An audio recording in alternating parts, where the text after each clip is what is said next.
Do you like fire? What does the term ignite mean to you? Does your love for fire have some explosive effects?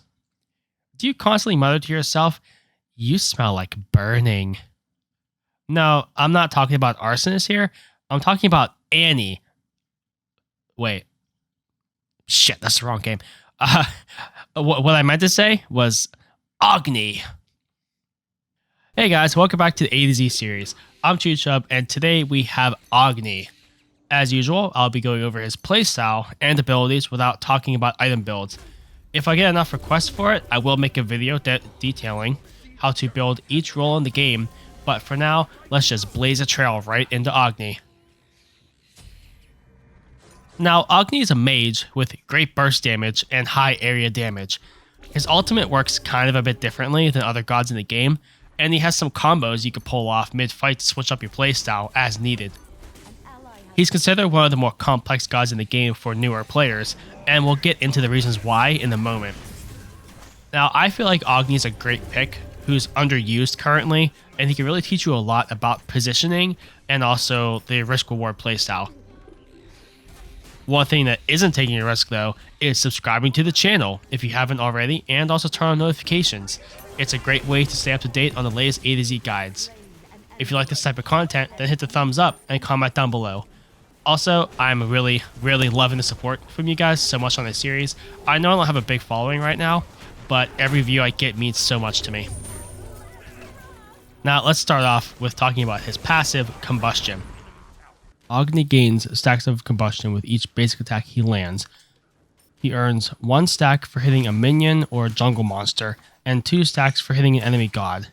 At 4 stacks, Agni's next Flame Wave or Rain Fire will ignite all targets hit, applying a damage over time effect.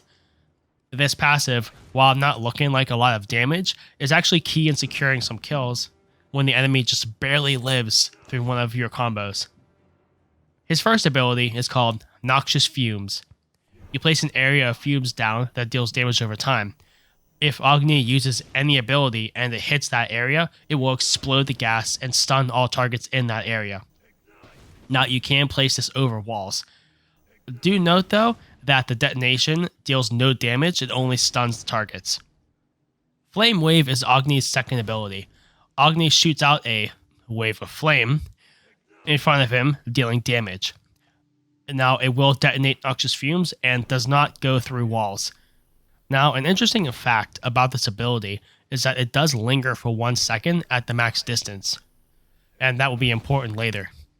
Agni's third ability is Path of Flames, where he dashes forward and leaves a path of flames behind him, while also becoming knockback immune during the dash. Enemies who walk into the path will take damage over time, and this ability does ignite Noxious Fumes. Finally, his ultimate, Rain Fire. This ultimate is unique in that it has 3 charges. Each charge has its own cooldown timer, so he earns them back 1 at a time. Each charge is a meteor that Agni can summon at a target location, even over a wall. When the meteor lands, it deals damage in that area. Agni can fire off as many charges as he has in quick succession, and will ignite Noxious Fumes, as everything else does. Agni's skill level order is Flame Wave, Path of Flames, Noxious Fumes, and get a point in his ult at every chance you get. So priority goes 4, 2, 3, 1. Now, if you haven't figured it out yet, Agni's whole playstyle centers on his stun, to trap enemies for just a short amount of time, enough to kill them. The rapid fire aspect of this ultimate is very deadly, especially combined with the stun and the passive. Always try to have your passive active going into a fight, and also try to keep charging it mid-fight also for the extra damage. When it comes to how to use his stun though, practice using it after an ability is fired off. This will allow you to get the most out of his stun. It is possible to fire off a meteor, and before it even lands, put the gas down already in place so that when the meteor actually hits the ground, it will ignite the gas and do a stun with the damage, so you can just fire off more meteors without having to worry about them escaping for a second or so.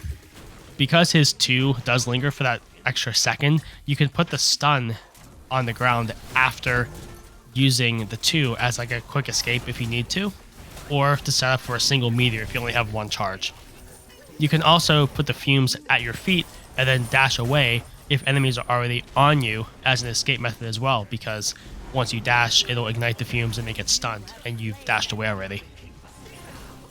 I can't list all the uses for his stun, but mastering when and how to use this effectively will be key in learning how to play Agni, and it will also get you to start taking more risks and use that risk-reward playstyle that I mentioned in the intro. All in all, I stand by what I said earlier.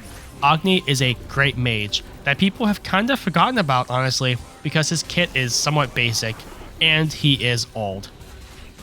He has been around Smite for a long time, and as new gods come, the older ones get left out, and that's just how it goes. But that doesn't mean you should underestimate